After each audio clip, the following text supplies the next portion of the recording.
Yung mga kababayan, narito yung malupit na privilege speech ni Sandro Marcos, mga kababayan. Ito'y patungkol sa mga talamak na smuggler na nag-smuggle ng mga tabako gaya ng mga sigarilyo. So dito makikita natin sa speech ni sina Congressman Sandro Marcos na may kalalagyan na ang mga ito, mga kababayan, dahil nga sa speech nga ni Sandro Marcos ay tinawag niya pa itong demonyong smuggler.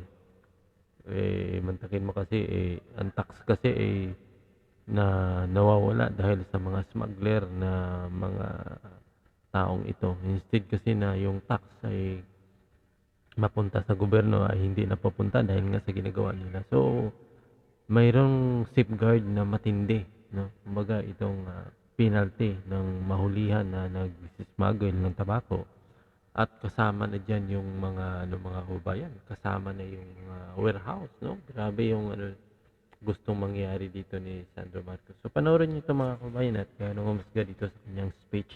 Maiksi lang ito, no? Itong kanyang ginawang privilege speech sa Senado. Alam mo, Vincent ko lang yung nakikita itong si Sandro Marcos na mag-speech, pero talagang pag nag-speech ito, no, nag-privilege speech, ay talagang makikita mo may kalaman-laman talaga yung kanyang sinasabi. So let's go, panoorin natin. Sponsorship speech. Sponsorship. Madam Speaker, Sponsor pala siya thank dito. you for allowing me this privilege to co-sponsor, along with my colleague, Congresswoman Co-sponsor siya. Margarita Nograles, to this August Chamber House Bill number 3917, entitled an Act amending sections 3 and 4 Republic Act number 10845, otherwise known as the Anti-Smuggling Act of 2016, and for other purposes. Given that any nation is faced with the economic problem of having finite resources while catering to unlimited needs, coupled with the exogenous economic headwinds that are occurring all over the world, revenue collection has become of paramount importance. In any economic activity, therefore, where the state is being unlawfully deprived of its much-needed income, we are all duty-bound to undertake any and all measures to plug such loopholes. With respect to illicit trade in tobacco, we are dealing with lost revenues estimated to the tune of 30 billion to as much as 60 billion. This is not just a matter of foregone excise tax revenues. The very livelihood of millions of our countrymen who are dependent on the industry are also threatened by the unfair competition coming from the illegal manufacturing and trade of tobacco. Based on data from the NTA, the tobacco industry generates 2.1 billion in employment and industry dependence, with 149.7 billion total excise taxes collected. Consequentially, these precious sources of livelihood are being put at risk vis-a-vis the rampant smuggling of illegal tobacco. With the exception of lost revenues, if there is a need to recapitulate on the social evils of smuggling, allow me to emphasize the following. Consumers are unprotected from deceptive and harmful products given the source, content, and composition, and potential consequences of smuggled tobaccos are unknown.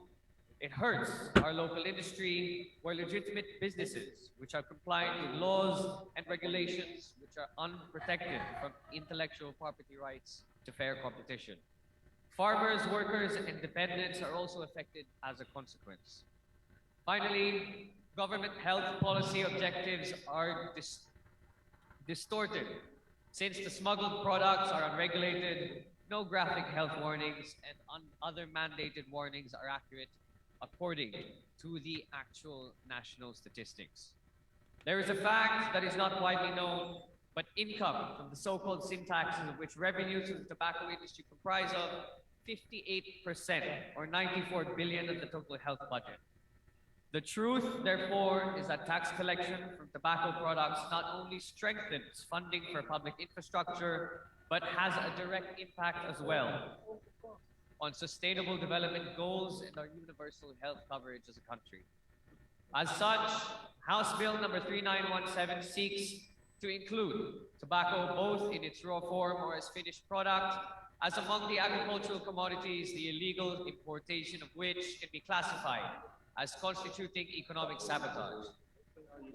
The facts as the facts as established by reliable reports are undeniable.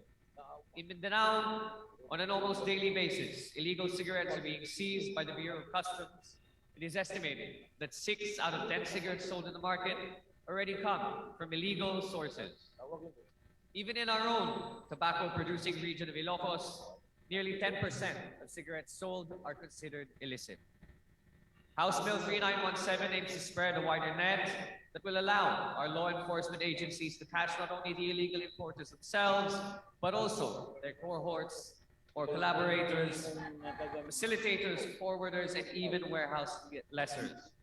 It seeks to pursue alternative trails or pathways of illegal importation exploited by smugglers, and these include the use of private ports, fish landing sites, resorts, and airports, among other locations. Further, it requires the BIR to publish and regularly update the list of finished goods that are registered with the Bureau so as to facilitate the confiscation of unregistered or illegal products. Finally, Madam Speaker, it seeks to punish not only the illegal importer but also the registered owner or lessee of the means of transportation used for the importation, the warehouse or property where illicit tobacco is stocked or hidden, and hold accountable as well the owner, lessee, or management of the private port or other sites or corridors used for smuggling. Through this measure, Madam Speaker, we not only secure control of the tobacco market within our country, but create a foolproof legislative foundation that will allow for higher revenues to contribute in nation building and the improvement of our healthcare system. It is through this, Madam Speaker, dear colleagues, that I therefore appeal for your honor's support and approval of this measure. Maraming salamat po at magandang hapon. So, yun ang speech ni Sandro Marcos, mga kababayan, no? Eh, anong masabi niyo dyan sa kanyang speech? At sa akin naman, yung speech niya ay parang gusto niya lang dito maano itong itong mga smuggler. At saka ano siya, co-sponsor lang sa dito. Iwan ko lang kung sinong original na nag-propose ng bill na ito. Kasi co-sponsor lang yung sa ibig sabihin, hindi siya mismo yung may nakaisip ng batas na ito, kundi siya ay co-sponsor lamang, mga kababayan. At nanawagan siya na suportahan itong batas na gusto niyang ipapasa.